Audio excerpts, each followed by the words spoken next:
बड़ी खबर उत्तर प्रदेश के कौशाम्बी जनपद से, जहां कोखराज थाना अंतर्गत रोही गांव के समीप स्थित हाईवे पर अनियंत्रित होकर ट्रक डिवाइडर से जा टकराया, जिसमें डिवाइडर पर खड़े युवक की मौके पर ही मौत हो गई। बता दें कि ट्रक MP 13 GB 1640 रोही बाईपास होते हुए कोखराज की तरफ जा रहा था। तभी रोड क्रॉस करने के लिए विनय पाल पुत्र श्यामवली रोड पार करने के लिए डिवाइडर पर खड़ा हुआ था। तभी अनियंत्रित होकर ट्रक डिवाइडर पर जा चढ़ा।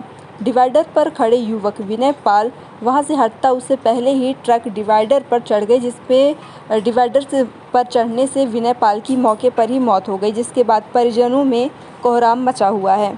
जानकारों की माने तो विनय पाल अपने परिवार का इकलौता चिराग था, जो कि दिन में ईंट के भट्टे में मजदूरी करता था और रात्रि में पंचर की दुकान में काम करता था, जिससे वह अपने परिवार का भरण पोषण करता था। स्थानीयों की माने तो विनय पाल गांव के समीप टायर पंचर की दुकान में काम करने जा रहा था, जो हादसे का शिकार हो गया। वहीं कानपुर में ब्याही उसकी बहन बीमार है, जिसके इलाज के लिए माता पिता कानपुर गए हुए हैं। कानपुर से माता पिता घर आ पाते उससे पहले ही यह अनहोनी हो गई। सूचना मिलते ही स्थानीय पुलिस मौके पर पहुंच गई और किसी तरह से बवाल से पहले ही ट्रक और ट्रक ड्राइवर को कब्जे में ले लिया और मृत युवक के शव को कब्जे में लेकर पोस्टमार्टम के लिए भेज दिया गया।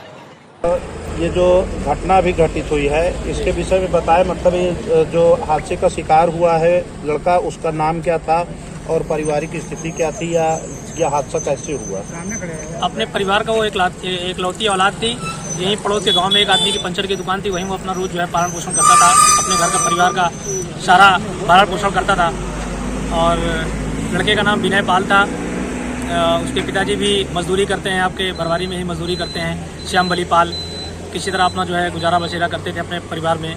ये लड़का भी जब से होश संभाला है, आज करीब 20-25 साल लड़का था, अपने परिवार में काफ़ी मेहनत करके मजदूरी करके जो है अपने परिवार का पालन पोषण करता था। जैसा कि अभी मतलब कुछ लोगों ने बताया कि इनके परिवार के सदस्य कानपुर में हैं, तो क्या कानपुर में किसी व्यवसाय के पर्पज से या किसी वैसे कार्य से? नहीं, जानकारी मिली है कि उनकी बहन की तबीयत खराब है, इसी पर्पज से जो है उनके माता पिता दोनों लोग जो है कानपुर गए हुए हैं। आपका शुभ नाम? रमेश कुमार मौर्य, रोही। वरुण त्रिपाठी के साथ अब्दुल कादिर की रिपोर्ट।